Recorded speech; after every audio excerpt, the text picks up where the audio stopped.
नमस्कार। Beats of सिचुअल stories में आप सभी का हार्दिक स्वागत है। मैं आशा करता हूँ आप सभी सकुशल होंगे। मेरा नाम है विक्रम सिंह ठाकुर और आज हम महाभारत की कथा को जारी रखते हुए आज के एपिसोड में सर्पों के जन्म की कथा को आपके सामने रखेंगे। तो चलिए भगवान श्री कृष्ण का नाम लेकर इस कथा को शुरू करते हैं। सर्पों के जन्म की कथा। शौनक जी ने प्रश्न किया, सूतनंदन उग्रश्रवा, अब तुम आस्तिक ऋषि की कथा सुनाओ, जिन्होंने जन्मेजय के सर्प सत्र में नागराज तक्षक की रक्षा की थी। तुम्हारे मुंह की कथा मिठास से भरी और सुंदर होती है। तुम अपने पिता के अनुरूप पुत्र हो, उन्हीं के समान हमें कथा सुनाओ। उग्रश्रवा जी ने कहा, आयुष्मान, मैंने अपने पिता के मुंह से आस्तिक की कथा सुनी है, वही आप लोगों को सुनाता हूं।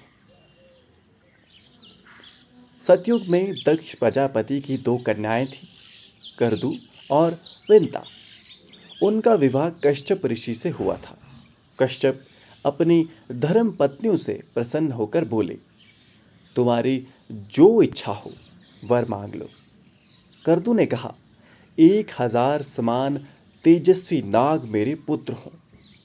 विंता बोली, तेज शरीर और बल विक्रम में करदू के पुत्रों से श्रेष्ठ केवल 2 ही पुत्र मुझे प्राप्त हों।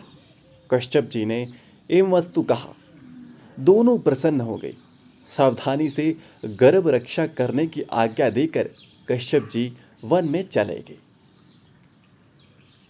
समय आने पर करदू ने 1000 और विंता ने 2 अंडे दिए।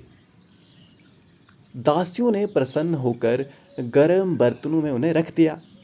500 वर्ष पूरे होने पर करदू के तो 2000 पुत्र निकल आए, परंतु विंता के 2 बच्चे नहीं निकले। विंता ने अपने हाथों एक अंडा फोड़ डाला। उस अंडे का शिशु आधे शरीर से तो पुष्ट हो गया था, परंतु उसका नीचे का आधा शरीर अभी कच्चा था।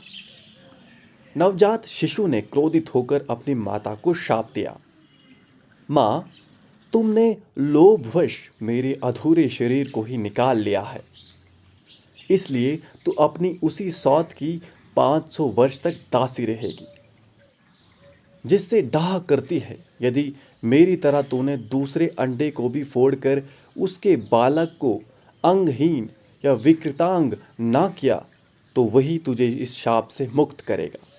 यदि तेरी ऐसी इच्छा है कि मेरा दूसरा बालक बलवान हो, तो धैर्य के साथ 500 वर्ष और प्रतीक्षा कर।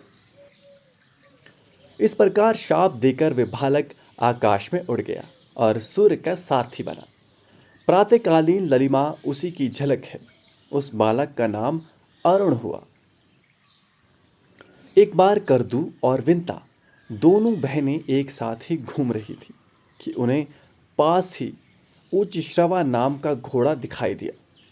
ये अश्वरत्न अमृत मंथन के समय उत्पन्न हुआ था और समस्त अश्वों में श्रेष्ठ, बलवान, विजयी, सुंदर, अजर, दिव्य एवं सब शुभ लक्षणों से युक्त था। उसे देखकर वे दोनों आपस में उसका वर्णन करने लगे। शौनक जी ने पूछा, सूतनंदन, देवताओं ने अमृत मंथन किस स्थान पर और क्यों किया था? अमृत मंथन के समय उच्चश्रवा घोड़ा किस प्रकार उत्पन्न हुआ? उग्रश्रवा जी महर्षि शौनक का यह प्रश्न सुनकर उनसे अमृत मंथन की कथा कहने लगे।